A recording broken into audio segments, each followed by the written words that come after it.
Good morning દોસ્તો, આજે છે 11 અને બધા અલગ અલગ વિસ્તારોમાં 11નું મહત્ત્વ અલગ અલગ રીતે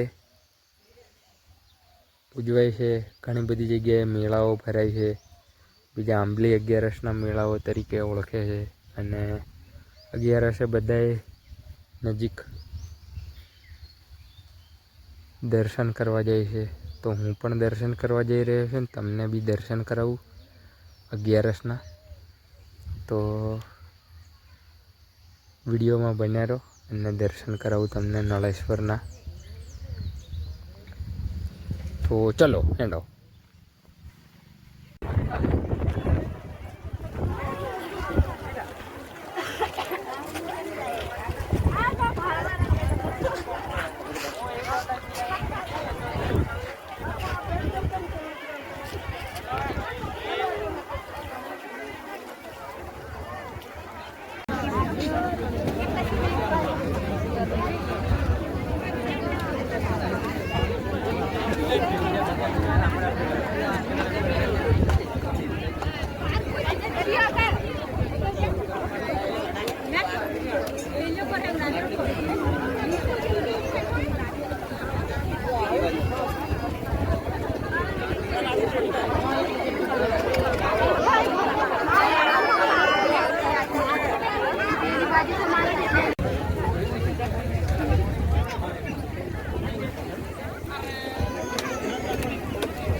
આપણે મોડા નહીં સમજે, ઉતાવળ જ કરે.